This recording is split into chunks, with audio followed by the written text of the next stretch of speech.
About a year ago, I uttered the words. Mom, I have endometriosis.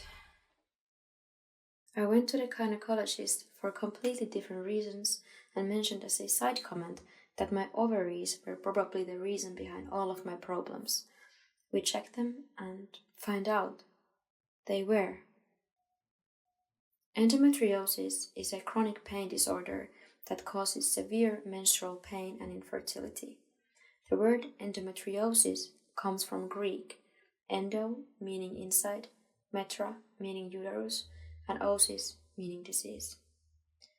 Endometriosis is a condition in which cells similar to the lining of the uterus or endometrium grow outside of the uterus in places where it doesn't belong and it doesn't leave the body. In my case, it's on both of my ovaries, multiple of them. My ovaries have also moved from their normal position and attached themselves behind my uterus, since tissue also grew there, and the ovaries won't move back because the tissue holding them cannot be surgically removed, and this new position causes me constant pain. After some time passed of hearing about the diagnosis, my mom told me something she had never told me before, that it took her and my dad 9 years to get my oldest big brother Atte, and before that she had took miscarriages. She told me that she even thought back then that she should leave Kari, my dad, because he deserves to get a family. At my first appointment at the women's clinic, I asked the doctor, Cannot you just put me to the surgery waiting list? but he told me that endometriosis surgeries aren't easy, that sometimes they cause complications and they even reduce your chances of having children because a piece of the ovary is always removed with the endometriosis. So surgeries was one of the last treatment options.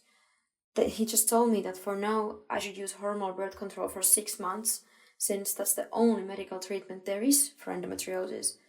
And after the time, we'll have a checkup and see how it went, if it got smaller or not. And the most absurd thing for me to hear was at the end of the appointment, where the doctor just said to me, like on any regular day, that hey, and in the future, after you had your children, we'll just do your hysterectomy. A hysterectomy? A year ago, I never would have imagined myself waiting for something like that, for a hysterectomy. What a horrifying thing to look forward to. My endometriosis started to show in a way that when my period started, I started to feel weak really quickly and I had to rush to the bathroom. My vision would start to blur, the feeling in my hands and the feeling in my legs would fade, and speaking would become very difficult. Every time this happened while being alone, I called the emergency number and asked, Can you please stay on the line with me until the painkillers start kicking in? And if they don't, can you come and get me? But luckily, they always worked. For a long time during the past year, I kept telling myself that I was so lucky that I only had pain for a few days each month. So, I started using hormonal contraception. I cannot take estrogen pills because of my migraines, and my previous experiences with mini pills had been awful, and this time was no different. My mucous membranes became so dry that one of my gums came off my teeth completely. I also started getting reoccurring yeast and bacterial infections. And even worse, I lost my ability to sleep. I simply couldn't fall asleep, and that affected everything.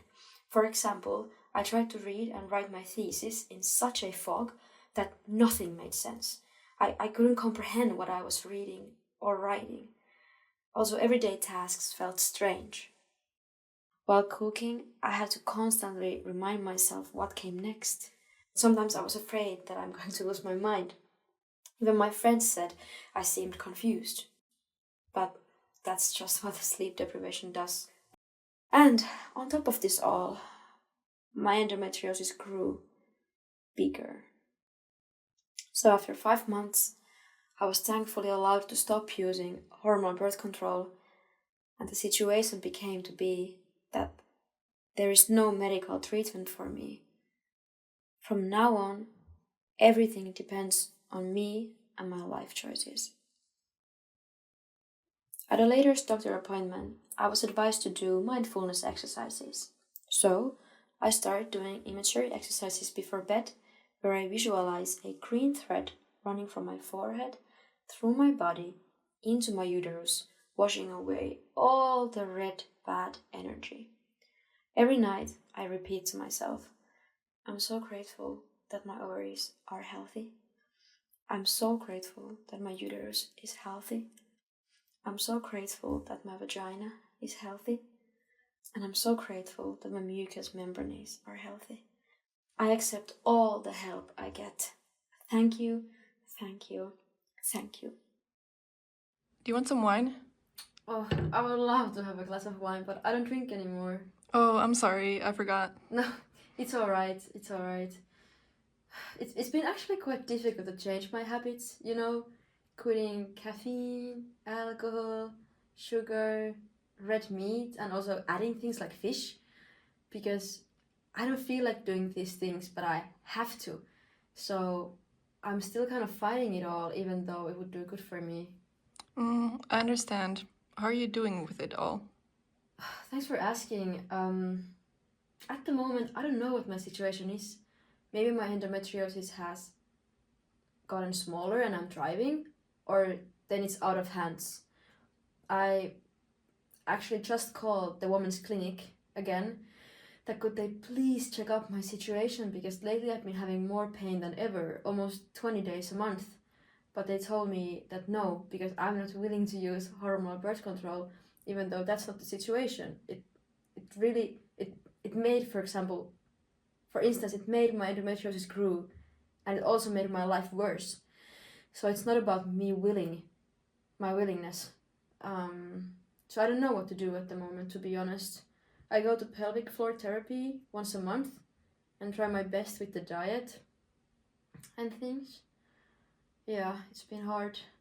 But somehow I'm still hopeful, and I've thought about starting a campaign about raising money for free endometriosis diagnosis, because so many people get undiagnosed, and also the diagnosis time is insane. It's from 6 to 9 years. And when I was a child, I never thought that my future would be this painful, and I don't want it to be like this for anyone.